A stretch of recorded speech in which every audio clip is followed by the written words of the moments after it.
by one of Extinction Rebellion's protesters, Etienne. Stott, hi Etienne, thanks for coming in. Hello. And I think you're going to tell me that you wouldn't dream of disrupting the marathon. Yeah, absolutely. And we've already said that. It's been unequivocal. We've been working with the London Marathon organisers to make this all organised. And I think it's really interesting the point that we just heard Dino saying there. You know, there's thousands upon thousands of good people literally busting a gut on the marathon to create, you know, good causes, yeah? And the people who are attending the big one from a broad range of over 200 movements are good people protesting for something very important as well. And let's be honest, you cannot run a marathon in 40 degrees heat. You cannot run a marathon with torrential rain flooding the streets. And so I actually think that, you know, we're talking of very similar people. These are good people doing good things, and so are we. And we are trying to hold the government to account on its absolutely horrendous record on tackling the climate emergency. So when you say attending the big one, what is the big one? So the big one is 4 days. There's over 200 organisations, charities, NGOs, ethical businesses, coming from all different directions. You've got food poverty, energy insecurity, health, environment stuff, you know, no poo in rivers, all these sorts of organisations, they're all pointing to the same thing. They see that we need an urgent end to the fossil fuel economy, but what we need is the voices of ordinary people in these decision-making processes that affect us all. So we are asking for citizens' assemblies to tackle these crises, because at the moment our government is not doing the things that it could be doing. So is the big one a euphemism just for a huge protest? Is that what it's going to be? A hugely active, disruptive presence? Is that what it is? What it's going to be thousands upon thousands of people who've never protested before, far beyond the realms of what Extinction Rebellion have done before, because these are from different groups saying they've had enough and they don't want this to continue as it is. And I think the interesting thing is they're brought together under this one idea that the government at the moment, our political system, people don't trust it. It's not doing the right things. The cost of living crisis that you've been talking about today, that could have been made much, much better. We could have avoided the worst of it if we were decarbonising our economy, insulating homes and getting rid of our dependence on fossil fuels. So I understand a big convention of people, 30,000 people, as you say, representing all different angles of eco-awareness, eco-friendliness and eco-warriorship. Well, all the fact that they're all they're meshed together. But what are you going to do when you get there? Is it going to be lots of gluing yourselves to railings and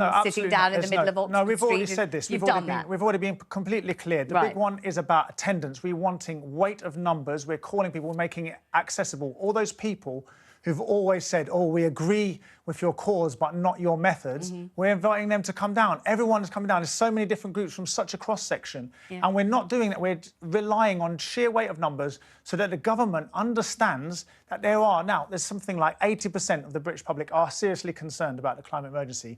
And we're giving people a pathway to express their anxiety and to turn that anxiety into action. And it's going to be a peaceful protest. Extinction Rebellion is always peaceful, and all this is being set up deliberately to be very calm. Let me bring into the conversation former Chief Superintendent at the Metropolitan Police, Dal Babu. Dal, thanks for joining us. You have Etienne's word, don't you, that they're not intending to disrupt the London Marathon. It's pretty hard, though, isn't it, to keep the marathon secure? Yeah, absolutely. Yeah, any sporting event is extremely difficult, and we've seen how difficult it was for the Grand National, whether you agree with horse racing or not. Over 100 people arrested, huge police operation. We've seen how easy it is with things like snooker, how people can go in and disrupt it. So, you know, a marathon, I've run the marathon numerous times, and I've also gone to watch it, and I know how incredibly difficult it is to police it. The police focus is very much on safety. If you have a group of people attending, and I think the interesting thing with Extinction Rebellion is that their leadership structure is very, very difficult to understand, and it'd be very, very difficult to give a cast iron guarantee that some of the people who will attend there will not intend to cause disruption. But you hear Etienne saying what they want to show is sheer weight of numbers. They just want lots and lots and lots of people to show up, right? Yeah, the thing is here is that we're saying this has been designed to allow to be accessible and inclusive. And we've said we're not doing gluing, we're not doing locking on, because we want people who've never done this before to come down, and they are. You know, I can say from my circle of friends, from my community, from the broader, there's people coming who've never done this before. And, you know, I understand Mr. Babu's concerns, but actually we have been working with the organisers of the marathon, with the Metropolitan Police, and one of the things that was agreed early on, by all accounts, with the marathon is that the causes that people are running for in the marathon, yes, very often are eco causes, are actually tied up with the causes we're trying to address. It if they're trying to raise money for the causes that you implicitly believe in. Dal Babu, are you still there? Do you feel reassured by this, or are you concerned by the sheer weight of numbers that might descend on one place? Yeah, I mean, like most of us, I think Etienne's mentioned that 80% of us are concerned about the environment. I think most of us are, and we want to try and do the best thing, whether it's sort of cycling or to using public transport.